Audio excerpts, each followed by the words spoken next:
jadi penjaga sekolahan SD, tapi di daerah Pandeglang selama 6 tahun. Cuman saya di sini lebih menarik gitu karena waktunya cuma 4 jam.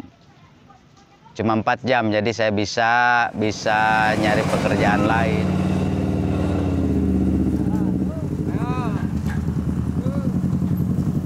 Sih nggak ada alasan ya kalau untuk jadi penjaga palang pintu, cuman karena terpaksa juga waktu kesini saya ditawarin mau jaga palang pintu itu karena kita bikin jalan. Jadi bikin jalan, setelah selesai bikin jalan kita jagain. Itu juga masih tahap belajar, tapi alhamdulillah sekarang sudah lancar.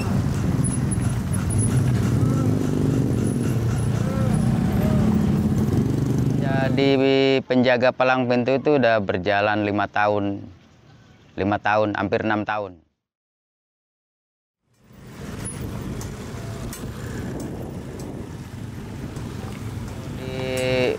Penyeberangan Pangeran Jayakarta yaitu sangat lurus antara stasiun Bekasi sama stasiun Keranji. Jadi kami tahu bagaimana kereta itu akan muncul. Di samping itu juga kami jaga bukan 1 orang, 4 orang. Jadi sebagian lihat ke arah barat, sebagian lihat ke arah timur. Jadi tahu bagaimana kereta itu datang gitu. Dan peraturan PJK itu kalau kereta itu sudah datang, palang pintu itu harus ditutup. Walaupun banyak yang protes, kadang-kadang kereta masih jauh, kok bikin macet gitu. Tapi kami tetap melakukan apa yang seharusnya dilakukan, karena itu kewajiban kami untuk keselamatan mereka, keselamatan semua lah.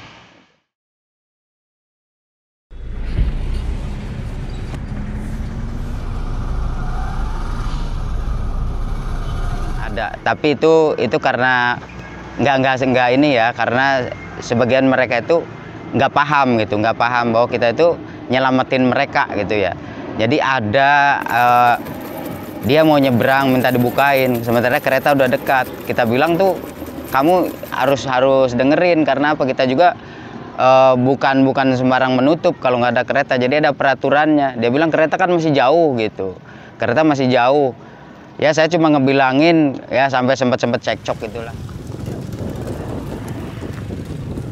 Lumayan sih kalau perasaan takut itu, ya takut itu berarti bukan kita harus takut ya, tapi kita harus hati-hati cara menjaga, hati-hati kita punya mata, punya penglihatan itu harus benar-benar konsentrasi.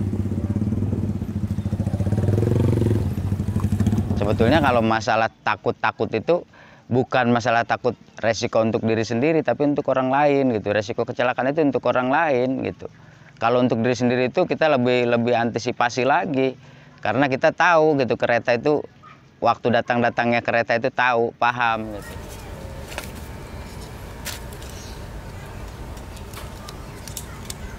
Bikin lebih takut lagi itu anak-anak. Anak-anak itu seperti musim layangan, hari libur itu banyak sekali. Kita harus apa ya? Jadi harus menghalau mereka.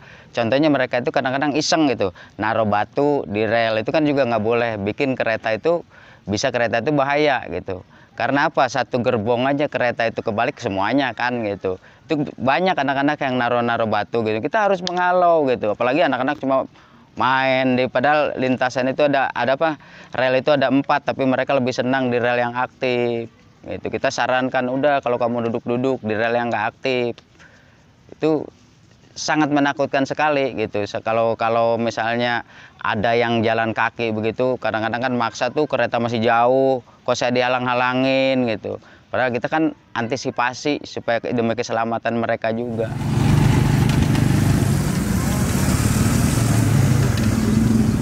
Sebetulnya mereka tuh nggak tahu, karena keluarga saya jauh ya di Pandeglang, jadi mereka itu nggak tahu apa yang saya kerjakan. Juga mungkin yang diceritain sih udah, cuma mereka kan nggak pahamnya karena mereka nggak menyaksikan sendiri. Kalau di sini, kalau istri dan anak saya memang di kampung, tapi di sini masih ada keluarga gitu, masih ada keluarga. Apalagi dia keluarga saya tuh satu-satunya memang lagi sakit, jadi saya harus memantau gitu. Kadang-kadang saya juga merasa ada rasa cintanya jaga di rel itu, karena sebagian warga juga banyak itu yang baik. Contohnya aja misalnya di musim korban itu dari pihak-pihak kayak yayasan, masjid-masjid itu banyak yang ngasih. Contohnya di bulan puasa juga banyak orang ngasih, seperti ngasih takjil, ngasih gitu banyak. Terus mau lebaran ada mungkin dari zakat fitrah ya, ada juga kebagian. Seolah-olah rindu lah untuk rel itu, seolah ingin selama-lamanya nungguin rel, ada sampai gitu kepikiran gitu. Ternyata kita juga masih bukan bertepuk sebelah tangan, mereka juga menganggap kita itu ada jasanya gitu. Wah, itu kasihan rel, contohnya ada orang selamatan, dia ngasih juga nasi gitu masih ada.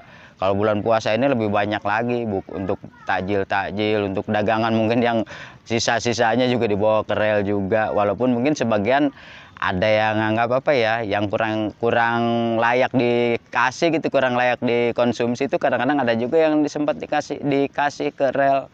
Tapi kita tetap, kalau namanya orang ngasih, tetap terima kasih kan, alhamdulillah.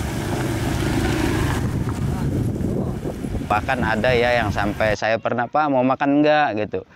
Iya saya mau, terima kasih, alhamdulillah. Pas kita bukain apa nasinya itu sisa gitu loh. Ayamnya udah sebelah, nasinya udah sebelah. Mungkin dikira mereka gitu, ya udah nggak apa-apa. Sebetulnya nggak berat ya, jadi di samping mungkin kerjaannya juga ringan gitu. Sebetulnya ringan, cuma yang berat itu kan cuma tanggung jawab.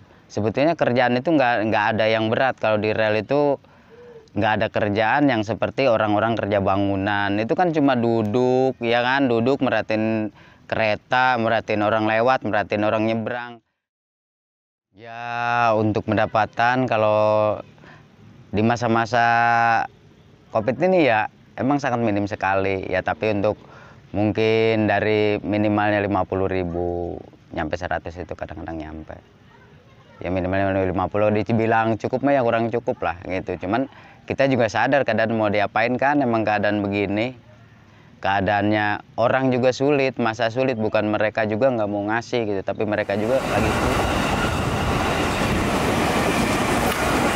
Nah, cara mengatasi kekurangan, ya itulah saya cari sampingan ya, cari sampingan apa aja lah yang menghasilkan. Pokoknya di luar 4 jam itu saya cari kerjaan yang lain. Mencari pekerjaan yang lain yang bisa menghasilkan uang untuk menutupi kekurangan itu. Itu saya awalnya kemungkinan iseng-iseng ya, jadi iseng-iseng. Waktu itu ada satu anak sekolah yang baru mau masuk ke SMA. Jadi kebetulan saya berpengalaman atau bukan berpengalaman ya, pernah baca-baca juga, pernah juga bikin gitu iseng-iseng dari pengetahuan baca itu, jadi bikin kembang. Kembang itu ya terbuat dari misalnya pita satin, pita biasa, kantong kresek. Kebetulan itu ada yang minta tolong gitu. Jadi dia punya bahan juga cuma pita sama sedotan terbatas. Jadi saya bikinin. Setelah dibikinin itu dibawa ke sekolahan itu, ternyata gurunya tertarik. Nah setelah gurunya tertarik itu pesan ke saya, jadi pesan 2 pot. Alhamdulillah ya bisa ada yang suka gitu. Sebetulnya saya pengen sekali ya ngambil orang lah, anak buah lah ya buat jagain. Tapi itu nggak mungkin gitu. Karena di saat sekarang ini omsetnya itu sangat tipis. Kadang-kadang satu hari ada laku, kadang-kadang enggak. Kadang-kadang juga ada bisa 2-3 orang masuk, kadang-kadang sama sekali tidak.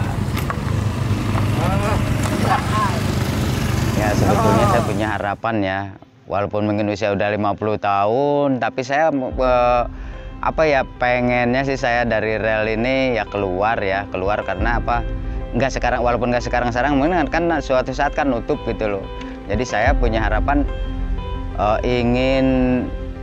ingin cari tempat yang lebih aja, cari tempat yang bagus, mungkin di pinggir jalan untuk usaha saya bikin bunga kering.